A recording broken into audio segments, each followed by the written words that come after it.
resembles a dinosaur, which is apparently of Anasazi origin based on its patination. Now that's a bunch of technical stuff just to say it's not fake.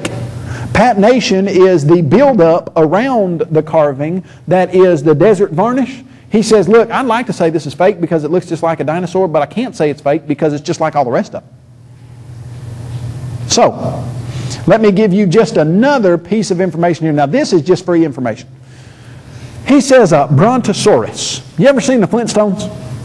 Ever seen the Flintstones? What kind of burgers they eat? Brontosaurus burgers. Maybe you remember that big slab of ribs? That was probably Brontosaurus ribs too. Well, not really Brontosaurus, and here's why. There really never was a creature called a Brontosaurus. This is just, like I said, extra information, but the first dinosaur that was the long-necked, long-tailed, thick-legged dinosaur was called an Apatosaurus. They found another body of what looked just like an Apatosaurus, but it didn't have a head on it. So they went 4 miles down the river and they found a head that they put on the body of the dinosaur that looked kind of like an Apatosaurus, and they called this head and body a Brontosaurus. Well, later they found out that the head was from a dinosaur called a Camarasaurus that was placed on the body of an Apatosaurus. So they had an Apatosaurus body and a Camarasaurus head, and they called that creature a Brontosaurus. But the word Brontosaurus was so popular that lots of people never found the new information, and they just kept using the word Brontosaurus. Now, I say that to tell you that there never was a Brontosaurus. And the Flintstones, they would have gone hungry if they tried to eat Brontosaurus burgers because there never were anything called Brontosaurus burgers. It would have been Apatosaurus burgers. Now, I say that to say you're going to need that piece of information because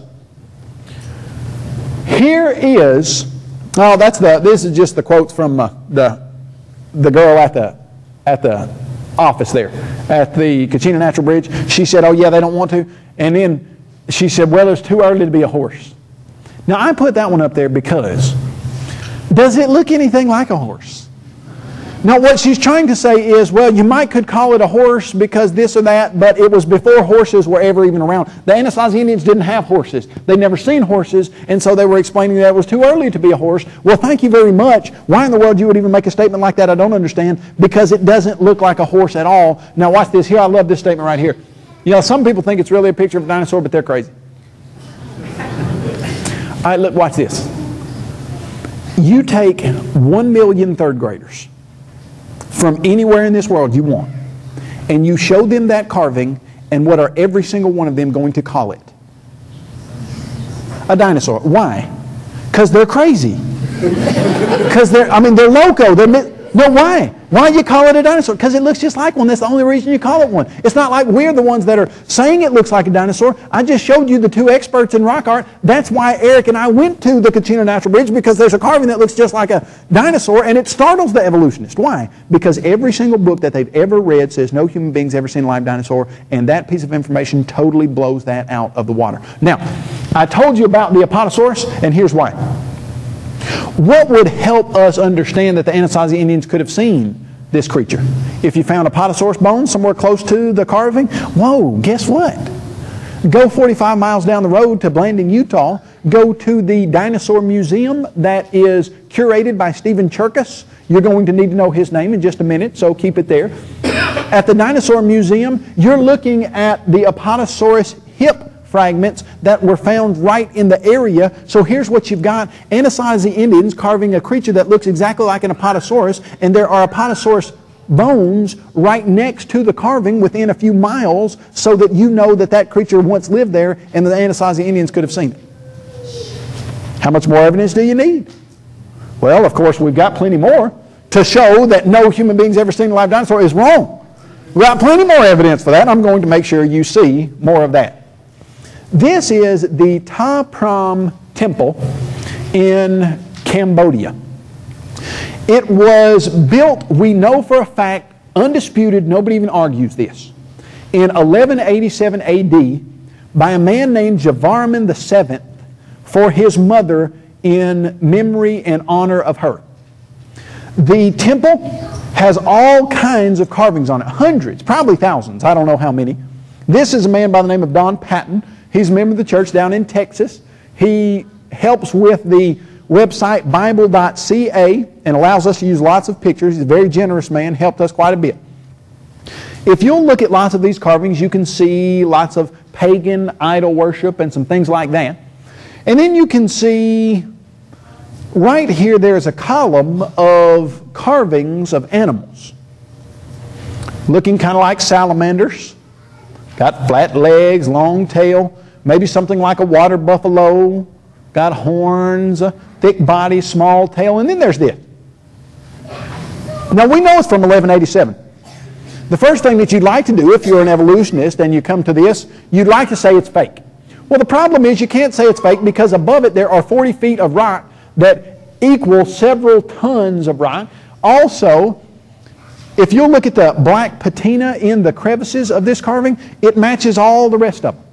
If you're going to say this fake, you got to say the whole temple's fake. Yeah, it's just what you would have to do. So they can't say it's fake. If you look at that, what does it look like? Well, obviously it looks like a wild boar with bushes in the back of it. I say that because the only explanation I have ever seen from an atheist, from an evolutionist, about this particular carving is that doesn't look like a dinosaur. That looks like a wild pig with bushes behind it. Now the reason that that is so absurd is because it looks nothing like a wild pig with bushes behind it.